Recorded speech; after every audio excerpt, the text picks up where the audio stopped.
For anyone who is joining us today. My name is Carl Hughes, as you know, and this is the weekly Tech Hangout. Today we've got Kim Beasley on the line.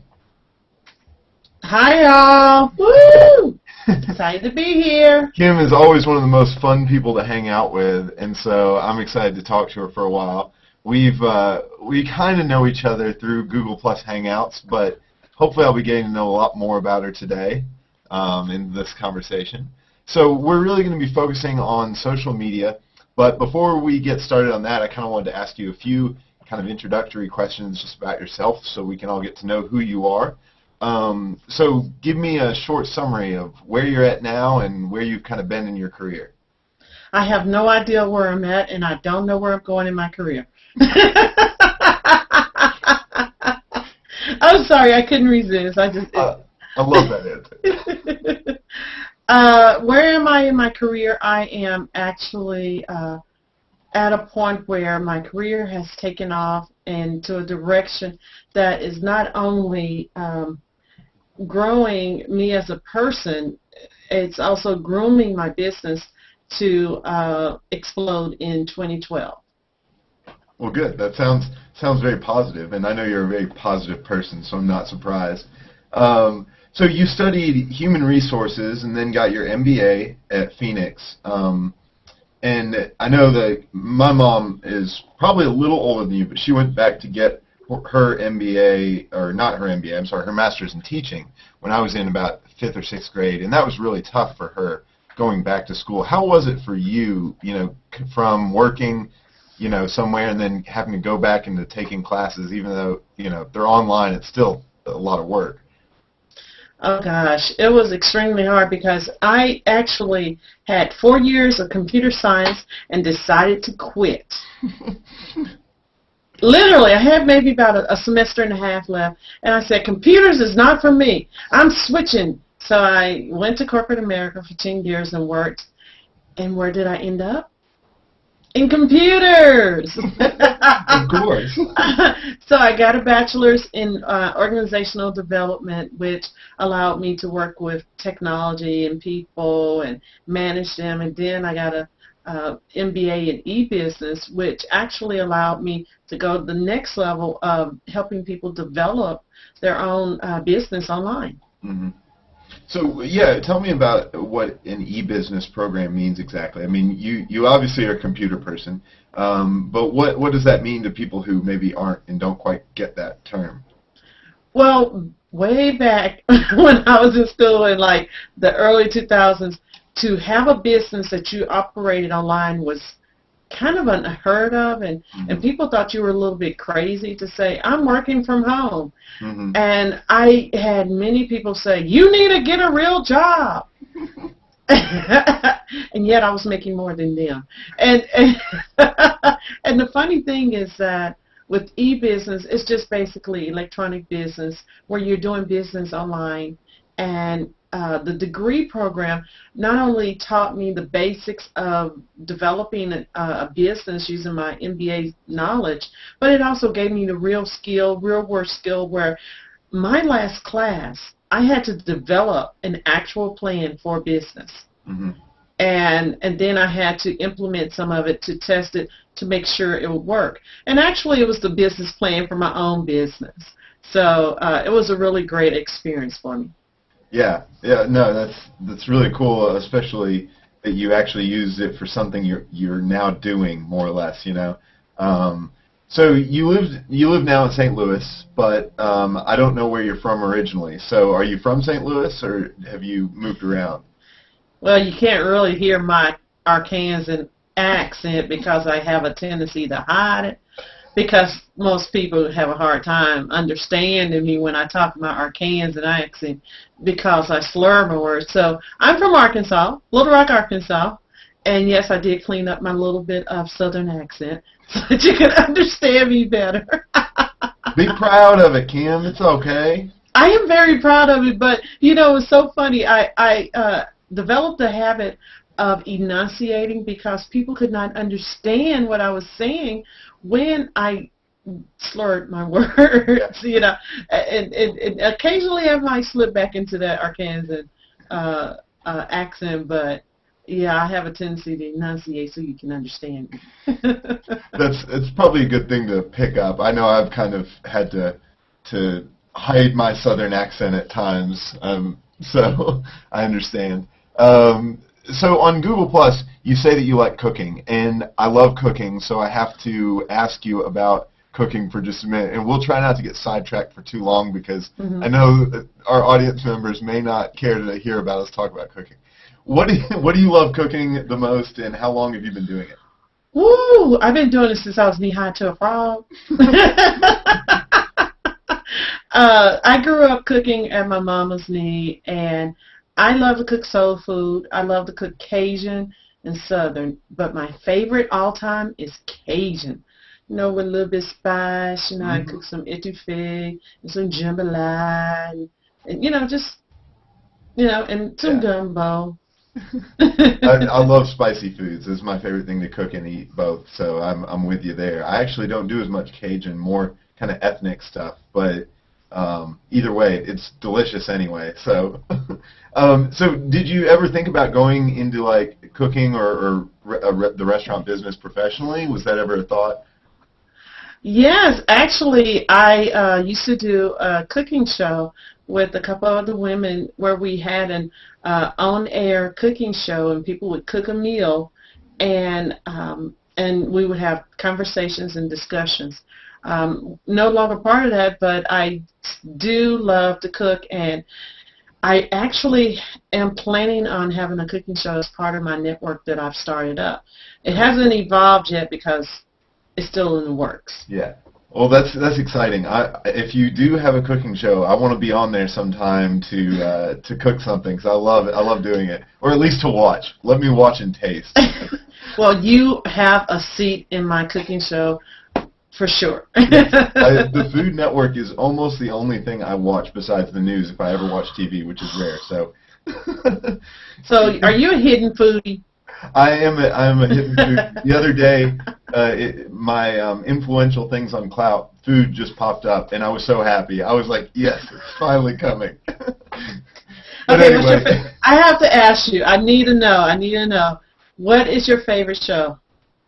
On the cooking channel or just anywhere? On the cooking show. Oh, I love Chopped. I'm really, like, lately, just because they get so creative with the like limited and the strange ingredients that they get. Like for me, what I identify with it is I have a pantry full of stuff that I bought once and almost never use, and I'm like, how can I use that? So I like kind of use my my knowledge of Chopped and how they use their ingredients strangely to incorporate stuff that's unusual into different recipes. Okay, you want to know my favorite? Yes, I do. It's a guilty pleasure. I'm almost ashamed to say it. Ashamed to say this. Okay, diners, drive-ins, and dives. Oh, yeah. The guy what is his name? Fieri. Yeah. I don't know why, but I think it's just him and his personality. I love that show. Yeah. Not that I'm going to go out and eat all that food because I can't. I just get, but it's just, he just brings that show to life and makes you want to run out and try those things. So that's my guilty pleasure. No, that's a good one. I mean, I like his other show too, but we'll try to get back on track here because I knew we'd both love to talk about cooking. We'll come back to that sometime. So to move on to kind of what we're really talking about today with social media and Google+, you've kind of been one of the first real big early adapter power users on Google+. At least that's what I would call you. You were one of the very first people I added to my circles and have been very consistently on here. So, you, I guess, like, you help businesses kind of handle this transition into Google+. And a lot of people are still, a lot of social media consultants are still kind of letting it ride. They're waiting it out. They're saying, well, there's not enough users on Google+ for it to be effective. What do you say to that when people tell you that kind of thing? You're missing out.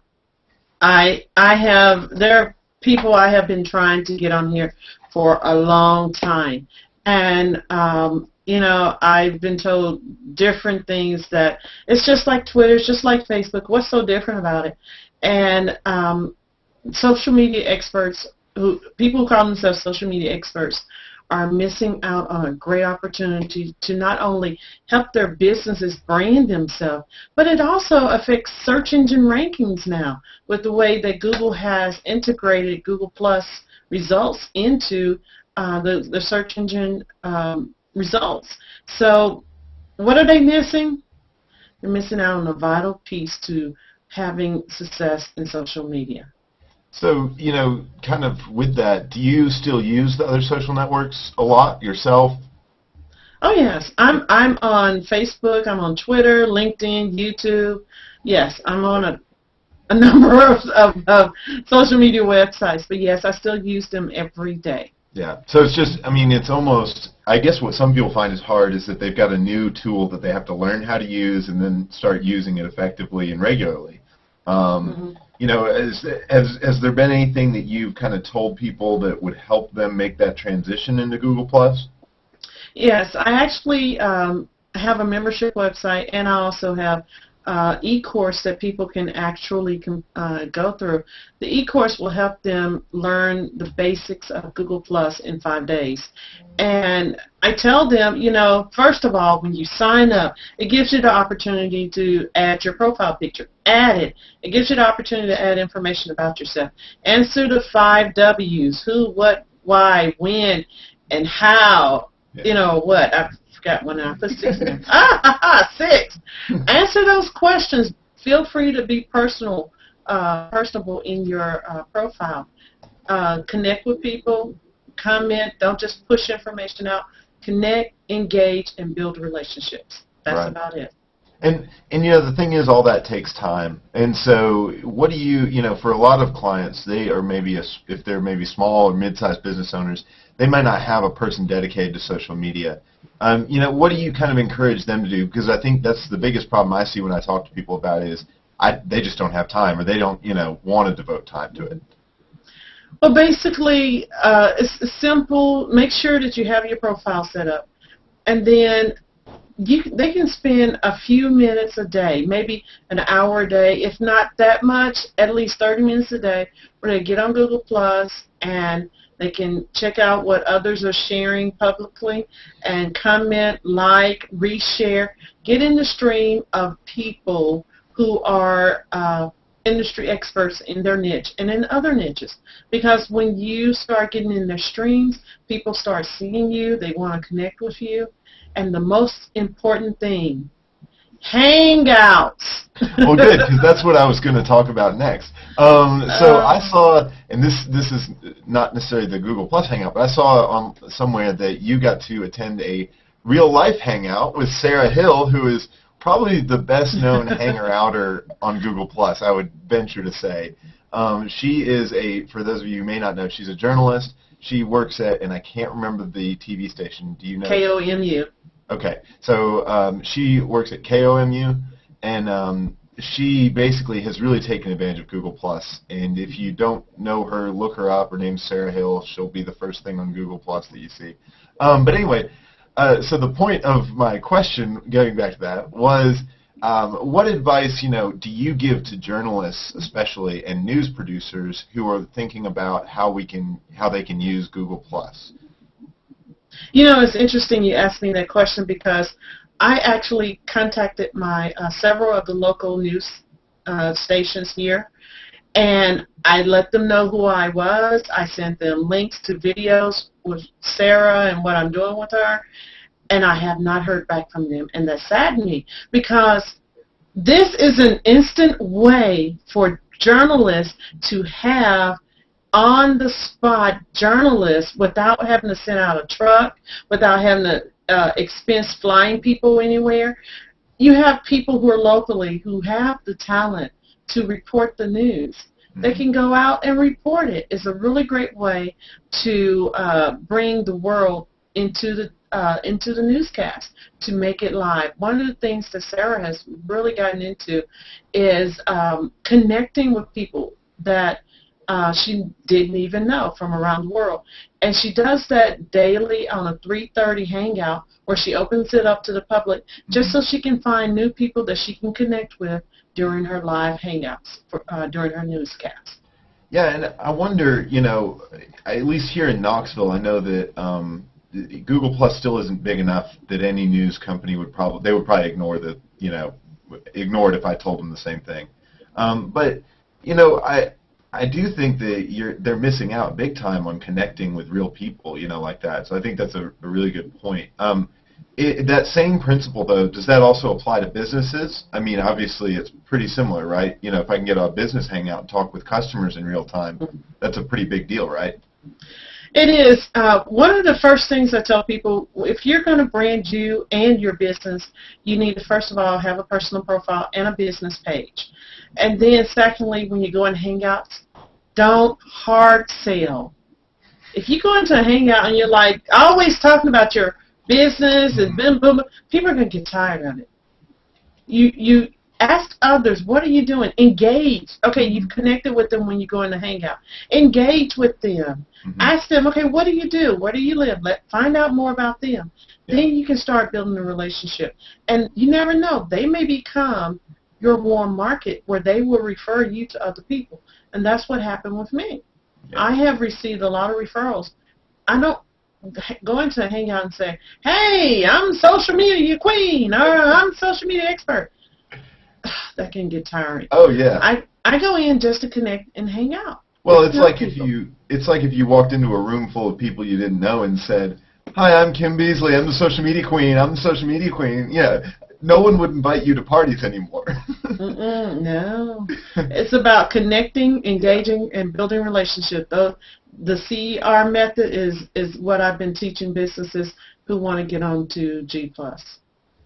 Yeah, I agree with that. I think, do you think that Google had that in mind as they were building this platform? Because it seems to be built for that, for engaging with new people more than any other platform I've really seen before, much better than Twitter or Facebook.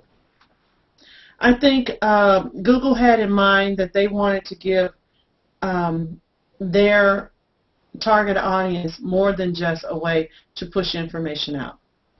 They wanted to give us a way to connect and to build relationships.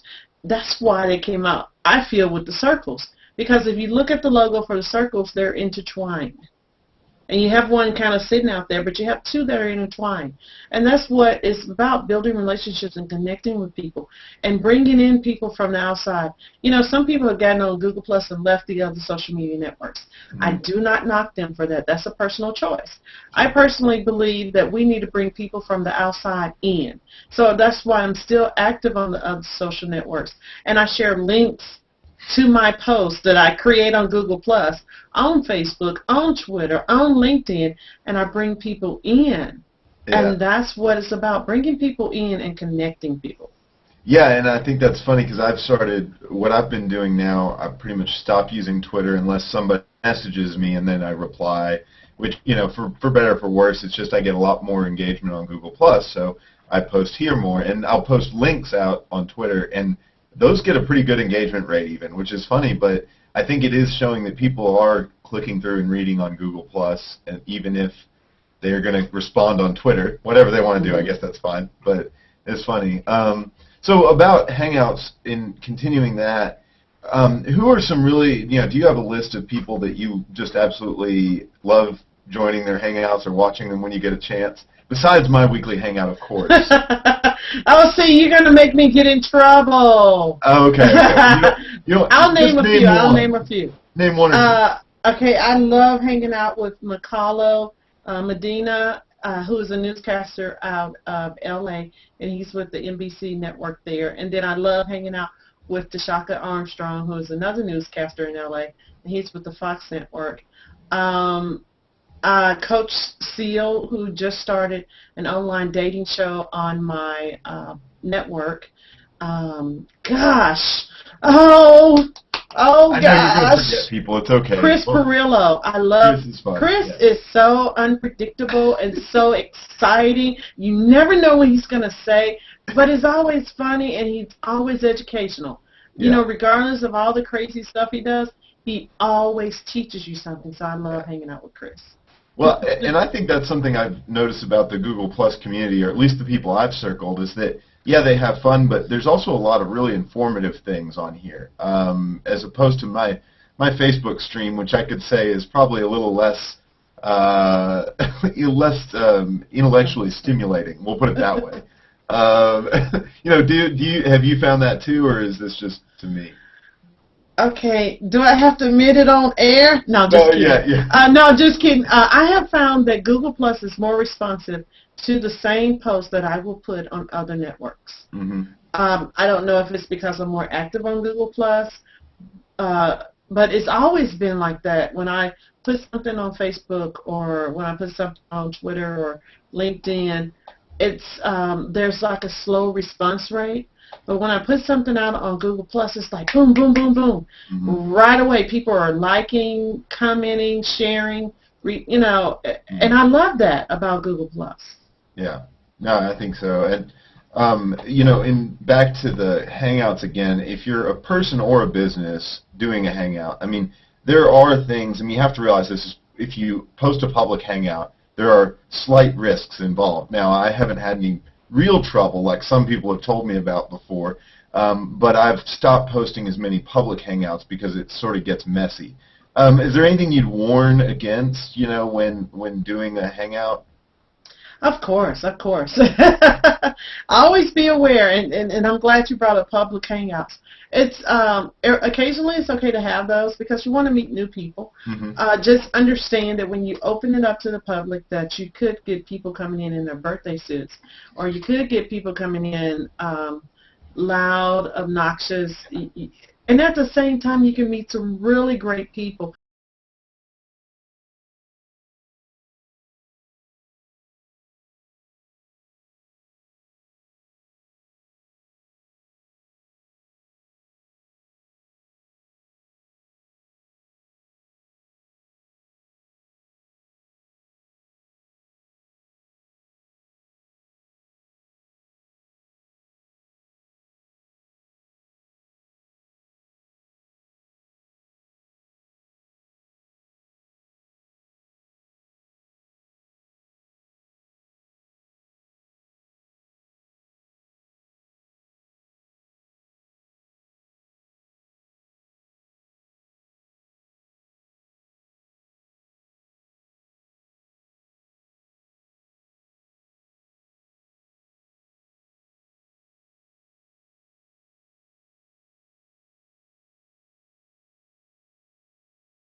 Hey. Hey, you still there? Oh yeah. Okay, all right. Well, I don't know what happened. I don't either. I just got my internet just completely died, and I have no idea why. So I apologize for that. Okay, and we're back on air. We are back on air. We'll just roll with the punches and keep going. You know, technology is a wonderful thing. The 90% of the time it works, and the rest of the time it just, you know, makes you want to scream a little. So anyway, we'll kind of move on because I was going to ask you now more about some other social networks. Well, wait, hold on. You there? Yes, I'm here. Are we? Do you know if we're broadcasting or not? That's what I'm looking at. Okay.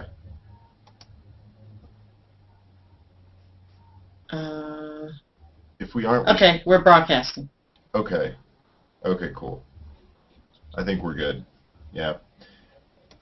My internet in my apartment it dies randomly on me, and it's usually good this time of day, but apparently it decided to act up. So anyway, to kind of move on to other social networks. You know, you are obviously familiar, and you use all the other social networks in different ways. Mm-hmm.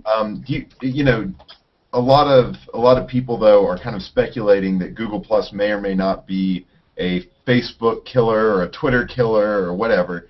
Do you think that that's true in the future, in a few years? Or do you think that Twitter and Facebook are likely to still be around? Let's look at it this way. It took Google 7 months to get to where Facebook and Twitter took 7 years. Yeah. That speaks loudly right there. Right. Because one of the things you have to think about is that Google has a lot of plans in place to make this social network a success. They've learned from their mistakes, and they've moved on from that, and that's really great. They don't continue kicking a dead horse, basically. Whereas we see, some of the other networks, I'm not going to name, who continue kicking a dead horse, or they try to redress it just to compete with Google Plus, and it just does not work. Yeah. And so where will things be in the future? I can see Google Plus being on the top of the heap and everybody following their lead. Yeah. And I mean, I've said this before in Hangouts, and I kind of stand by this. The big advantage Google has, Facebook's going to go public, and they are going to need to make some serious profit, because right now they're not doing it. Google doesn't have to make money directly off Google Plus anytime in the near future. It's Google. They've got plenty of streams of revenue, and that's a big advantage I think that's going to play into this, but just my opinion on it. So, along with that, what do you think about the Facebook IPO? Are you going to be buying stock, or do you have? Nope. Nope. And the main reason why is because when I buy stock, I like to buy stock in a product that I believe in. Enough said. Yeah. No, let me back up. Yeah. I believe in Facebook for what it brings to the table. Will I invest in them? No, because to me it's not stable stock. I may be wrong, but just from history and looking at what they've done in the past and how they've ticked off a lot of people and how things have just kind of been run down in the ground, right, and how it's really not, users don't know what's going to happen from day to day. Users can't find things that get changed overnight with no notice. If you want to have a business that is consistent with its customers, then you have to have some stability so that when they come into your business, that they can find things they're familiar with. If you keep changing on them like Facebook is doing, then they're going to lose a lot more customers just because people are going to get so upset with not being able to find things that they're just going to go, forget it, I'm going to go somewhere else. And where's that somewhere else? Google Plus. Well, it's true, and Google makes it easy to switch, right? You've got a Gmail. Almost everybody's got a Gmail account. At least a lot of people do these days. And then Android phones too is another thing they've been kind of pushing Google Plus onto. So yeah, I think you're right there. So as a developer, I'm kind of a hobbyist web developer, but I also make money from it. But I always like to ask people who are, I know you're into computers. I don't know if you do any web development now. Yes, I do. Okay, cool. So you do it too. So what project are we going to collaborate on next, Kim? Or what is a social tool that you would love to see come about, and that we don't really have to make it? Pinterest. That's actually, it's funny. I didn't put any Pinterest questions on this, but I really should have because I love it. So I would love to see a marriage between Pinterest and Google Plus. That would be just like perfect because people love sharing pictures. Yeah. So I would say Pinterest is the next big thing. You just, as a business owner, would need to learn how to use it best for your business. And that's the big thing about Pinterest. Right.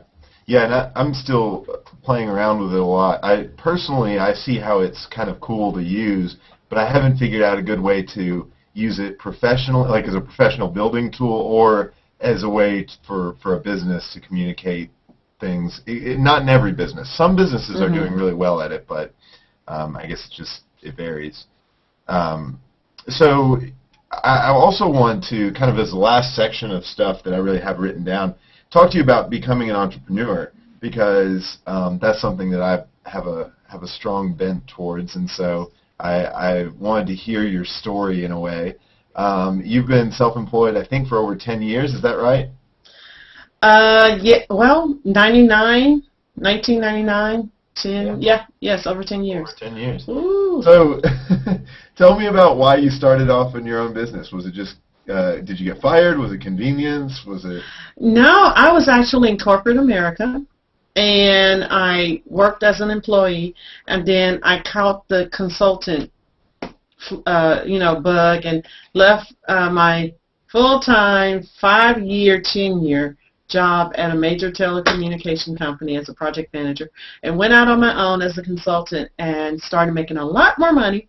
And then things just went a little bit crazy around 9/11, and I ended up still working, but I wasn't making as much money, and that kind of got me thinking, why should I depend on corporate America to tell me what I'm worth? Yeah. So even though I was still working in corporate America, I started my own business, and in 2005 I went full-time. So I was doing my business part-time, and I went full-time in 2005. Can you imagine? I was working 2 jobs full-time at the same time, basically. And then finally, 2005, I said, okay, I can't do it anymore. Yeah. I just got to step out there and do it. So Yeah. 2005, I incorporated, and I haven't looked back. I still consult with major corporations and organizations to help them streamline their online presence using social media and their website. So I still have that going, but I do it just through my own business. Yeah. Well, I mean, I think it's interesting, the thing, you refer to as corporate America, and us people, and then when I say us people, I mean entrepreneurs, we tend to kind of have this, like, it's not a negative view, but it's a, like, frustrated view, I think is the best way to say it, because we were there. I mean, was it frustrating? Was that part of your motivation for getting into small business? Yes, because of the politics and the games and the long hours and the disrespect, because the industry I was in was IT. Mm-hmm. I'm a female. I'm a black female. Right. And this is, not to be racial or anything, because I don't go down that road. Right. It's a reality. Oh yeah. I actually had a man tell me when I was working at a major Fortune 100 company that I should be barefoot and pregnant at home, just like his wife. And this was in 2001 that I was told that.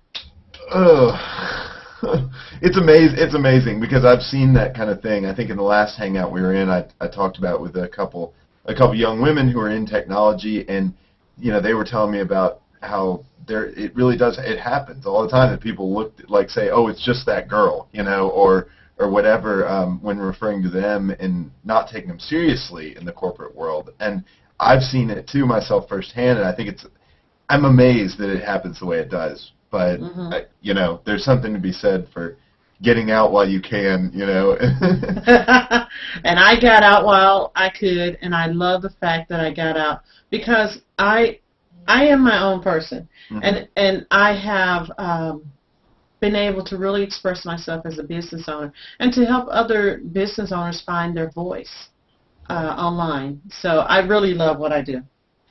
And so, you talked a little, kind of touch on it, but what really big struggles have you had that you've had to kind of learn for yourself when starting out on your own, as a consultant as opposed to an actual employee? Woo! Where do I start? Right. Let's start the list. You have to have a plan, as the old saying goes. those without a plan, those who fail to make a plan, plan to fail. Yeah. And that's my version of it. Basically, I learned early on I had to have a plan. And not only that, I needed to make sure I was managing my finances. I needed to make sure I had agreements in place. Whew. Not only with customers, but agreements with contractors. Right. I learned some really hard lessons. I had a VA once who I had working for me, and she was working at a really great, fee, and I was really loving her, and I was teaching her a lot of things, and I introduced her to someone, and to a customer, and when I and the customer parted ways, she went with the customer. I didn't have an agreement in place. Yeah, yeah. So she took all that knowledge I taught her Right. and went to work for that customer. Right. And so I learned to have a non-compete and a non-disclosure in place because I had another VA who decided she wanted to tell the whole world all the stuff she was doing for me without asking me my permission. She put it on her website. And I'm going, no, can you take that down, please? Right. If you did not get my permission ahead of time, just putting it on there, that's not a good thing. And so those are some of the things, really simple things that you can put in place when you're developing your business online. And the last thing I would have to say about business owners, especially if you have someone coming in as an employee or a contractor, have a social media policy. Okay. What's appropriate and what's not appropriate.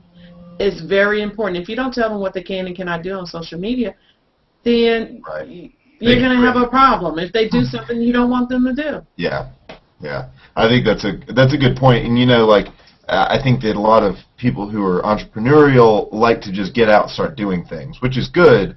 But you also need to sometimes step back and say, okay, where am I going? And what am I going to do if this happens? Be a little cautious. Yes. So you mentioned that there's this kind of friction in corporate America at times for women in technology.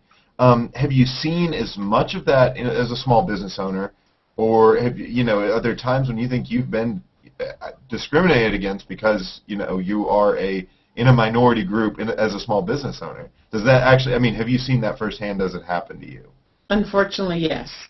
I actually moved, this is the right before I started my own business. I moved to Atlanta and to help someone get a charter school started.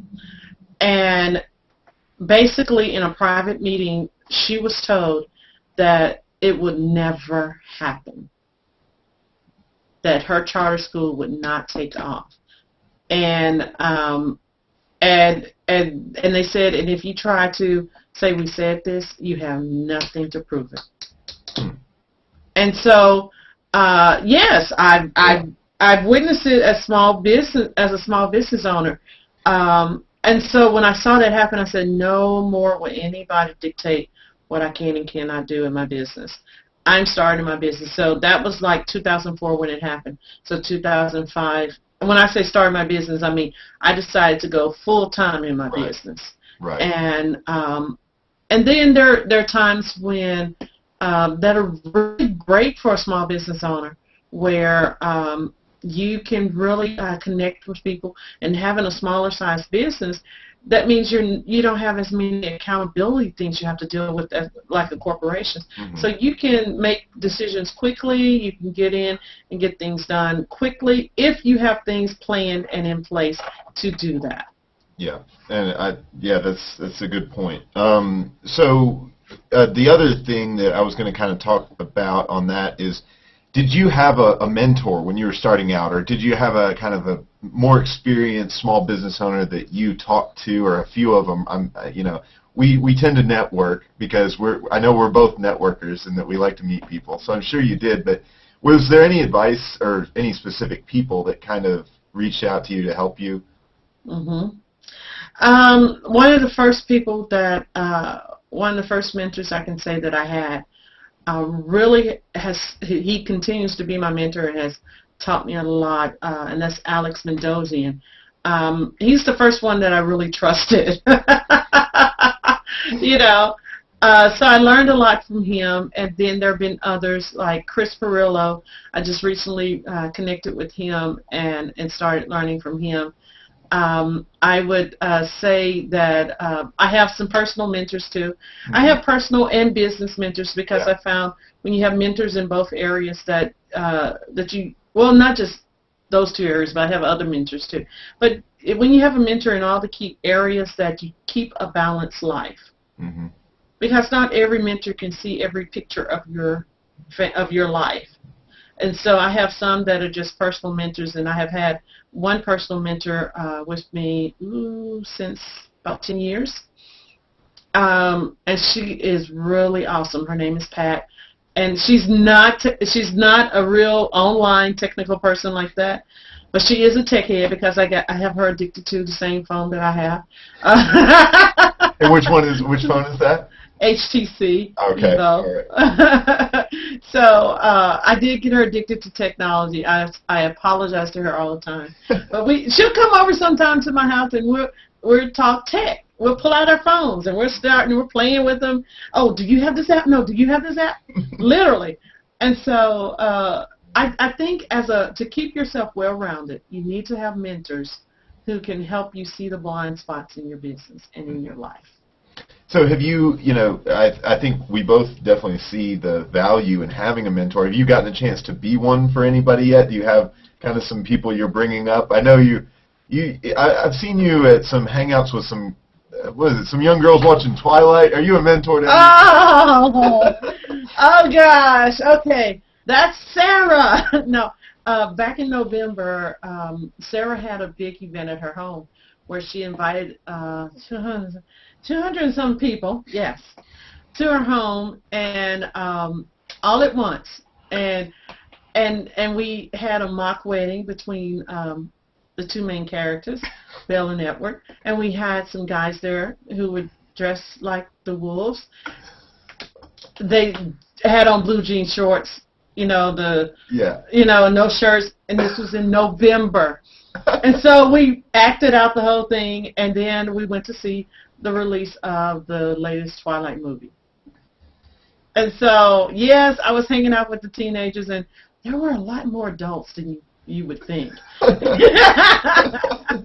There's it's other guilty pleasures, I guess, but Yes. You just mentioned Twilight to Sarah Hill, and her eyes would get big. Twilight. She actually owns the cardboard statues of Edward and Bella and Jacob. All three of them. Yes, she does. No, are you going to get yourself in trouble talking about Sarah Hill on my Hangout? I don't think so, because she has pictures of her with Edward. Okay, we're good then. That's funny. But no, I mean, have you gotten a chance to kind of talk to any younger business owners who are kind of starting out or just thinking about it? Do you get to do that much? And is that something you enjoy doing? Oh, I love it. As a matter of fact, I am actually one of the volunteers at my church with the youth in helping them, steer them in the right path and all like that.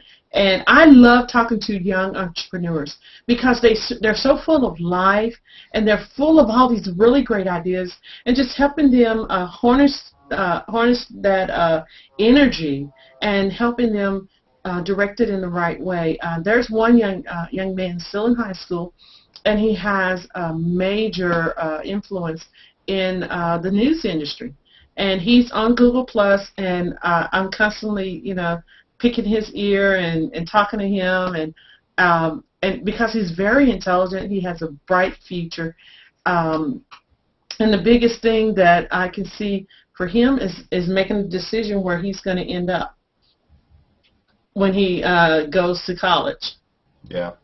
Because, and his name is Trey McGuire. In case you guys don't know him, circle him, get to know him. Trey is really an awesome, intelligent young man who I can see will definitely have a bright future. Well, cool. That's I think it's a common thing I've seen with entrepreneurs. They like to give a piece of themselves back, because I know they've gotten something from someone else before. I think it's a really cool thing and a very unique trait to our mindset, maybe. So I guess that's all the questions I have officially.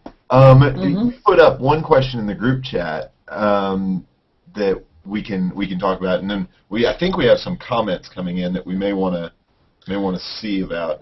I have some on my stream, and you probably have some on your stream. I know.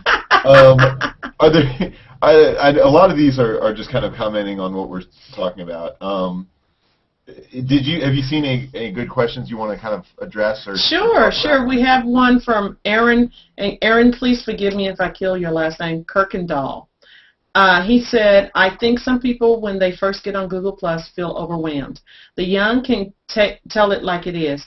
When my son first got on, his first comment was, too much stuff to keep track of. Do you think there's a sense of being overwhelmed for most people when they first get on? I felt at home immediately, but I'm used to social networks. Thank you, Aaron. That's a really great question. Do people get overwhelmed? Anytime there's something new and it's unfamiliar, yes, it can cause overwhelm.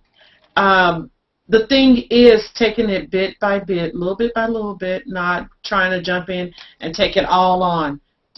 Taking time to watch the Google Plus videos on YouTube is really a great thing to do, because that way you can get sort of a basis of what Google Plus is all about. So I always try to refer people to watch those videos before getting on Google Plus. They're really great training videos on YouTube that teach you about the basics of Google Plus and tell you how to set up your profile and how to optimize your efforts on Google Plus. So that was a really great question. Yeah, really great question. I'll add to that with I know especially in the early days of Google Plus, everyone, when they open up a public Hangout, somebody else would come in and say, hey, how do you do this and that? And 90% of the time, if somebody's hosting a public Hangout, they kind of know Google Plus and they'll point you in the right direction. So use it as a community in a way if you're comfortable with that.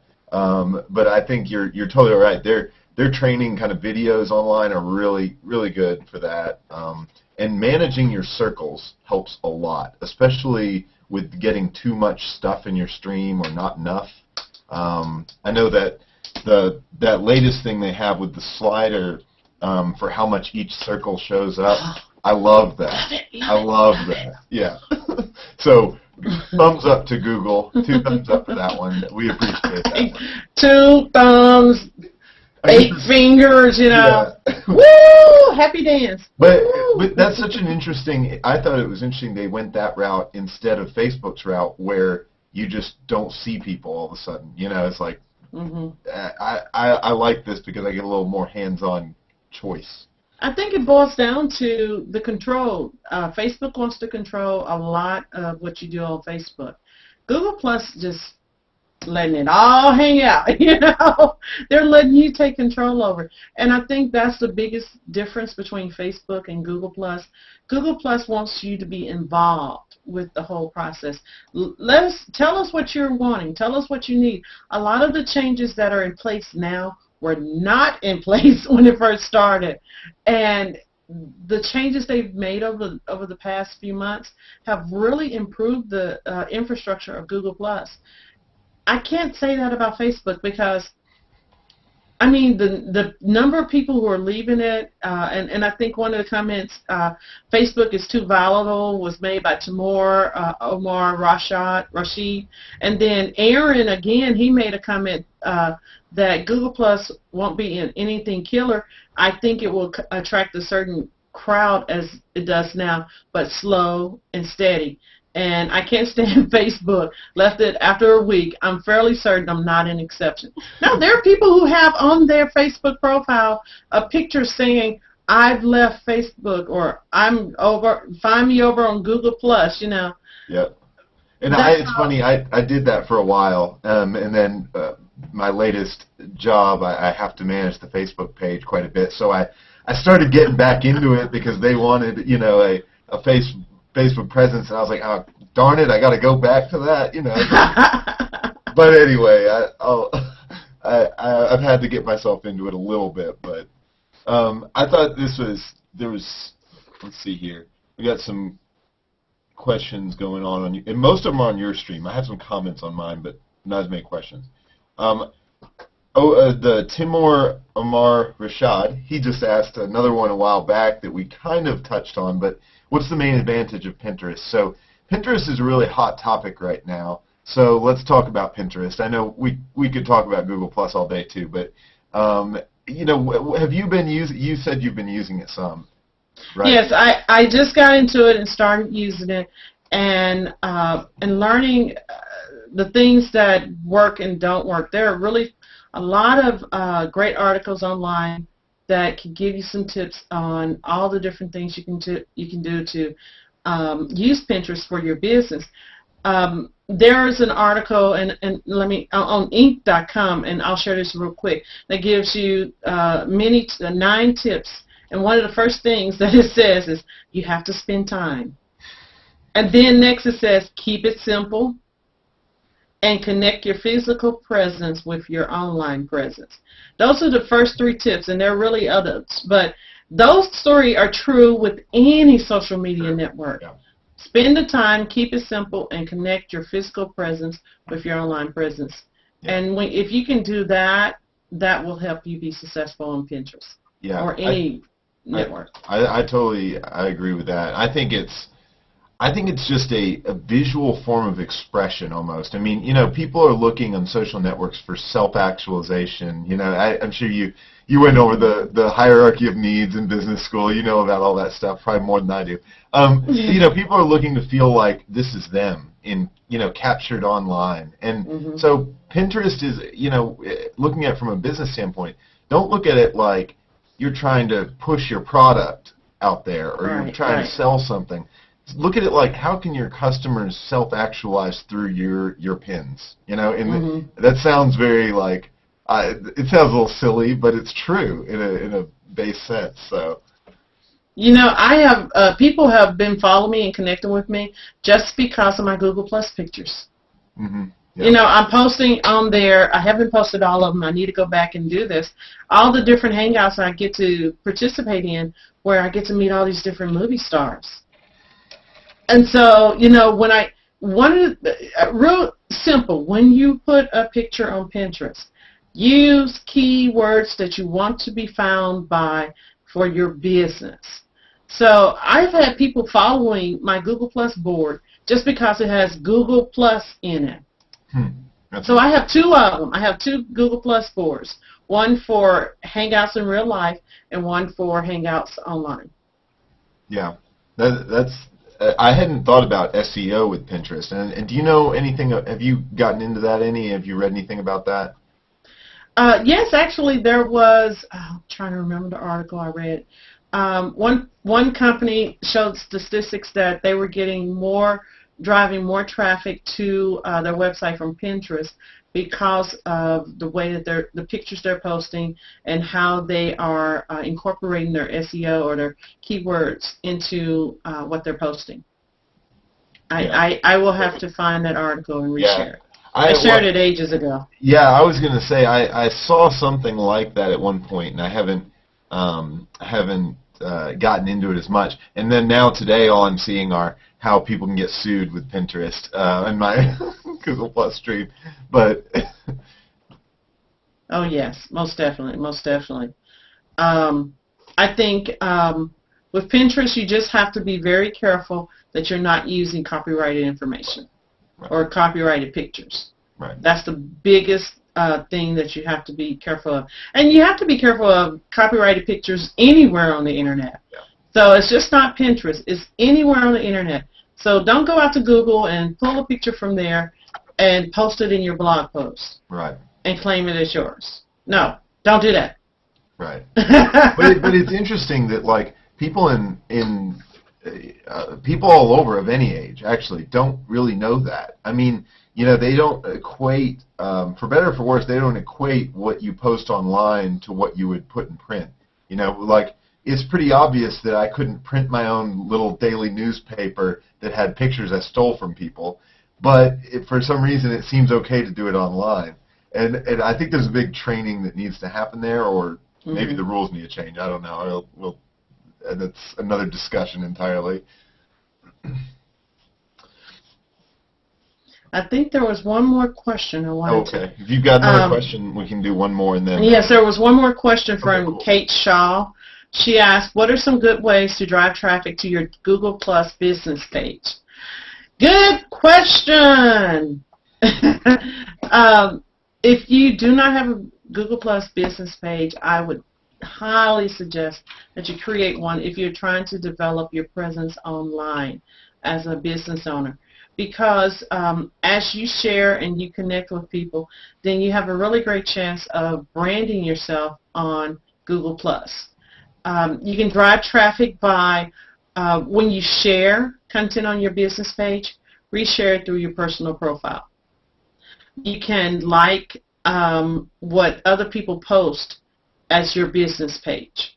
So if you find an article that you really like and you want to make sure you get in on that with your business page, open the switch to your business page and go to the link and like it as your business page.